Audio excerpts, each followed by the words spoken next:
They told us the truth was sealed forever. They told us it was all rumors. They told us to move on. But court files don't lie. Names don't appear by accident. And silence isn't empty, it's strategic. These are the Epstein Files. And this isn't closure. Jeffrey Epstein presented himself as a financier, but no one could clearly explain who paid him, who employed him, or how he made his money. Yet he had a private jet, multiple mansions, a private Caribbean island, and access to politicians, royalty, academics, and billionaires. Epstein wasn't powerful because he was famous. He was powerful because he was connected. And connections protected him. Years before his final arrest, Epstein was already accused. Victims spoke. Complaints were filed. Evidence existed. Yet in 2008, Epstein received a controversial plea deal. Minimal jail time, broad immunity, and protection for unnamed associates. That deal didn't just protect Epstein. It protected everyone around him. The unsealed documents and flight logs brought several high-profile political names back into the spotlight. Bill Clinton's name appears dozens of times in the files. While he has denied any knowledge of Epstein's crimes, his multiple trips on the Lolita Expresses remain a point of intense public scrutiny. Donald Trump, who once called Epstein a terrific guy before their eventual falling out, was also mentioned in depositions, though no illegal conduct was alleged in the files. These connections highlight how Epstein embedded himself within the highest echelons of global power. Perhaps the most significant controversy involved Prince Andrew.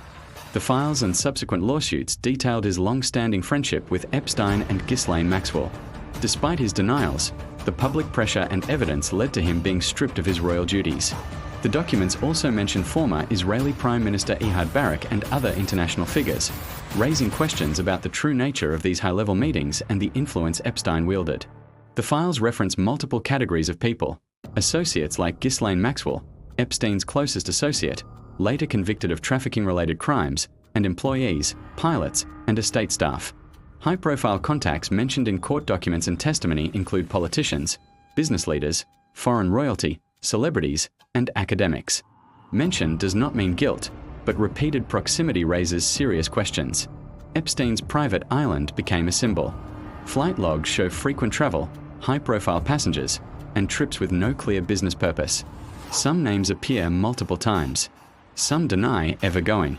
Some say they had no idea what was happening. But the logs confirm one thing: Epstein didn't operate alone.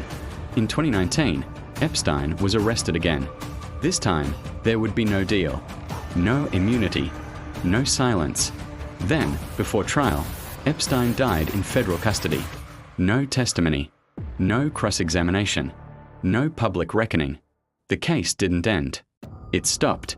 The 2024 unsealing of thousands of pages of depositions provided a deeper look into the mechanics of the operation. These weren't just names. They were descriptions of how the recruitment network functioned across different cities. The documents highlight how young women were moved between properties in Palm Beach, New York, and the US Virgin Islands, often under the guise of professional opportunities. When the files were unsealed, many expected one big bombshell. Instead, they found something scarier: a pattern. Epstein was widely known. Complaints circulated quietly. Authorities acted slowly. Social access never stopped. The files show how power moves, not just who had it. Even now, some testimonies remain sealed, some names are blacked out, and some records are missing. No full financial trail. No complete client list. No final accountability. And every year that passes, pressure fades. Social media made Epstein trend again. But it also buried the truth: fake lists, false accusations, and sensational edits. When everything sounds extreme, nothing gets investigated properly. Confusion protects systems. The Epstein Files didn't give closure. They gave a warning. A warning about how influence delays justice, how silence gets rewarded, and how accountability disappears at the top. This story isn't finished. It's unfinished by design. No verdict doesn't mean no truth. It means the system never reached it. Please like and subscribe our channel for more content.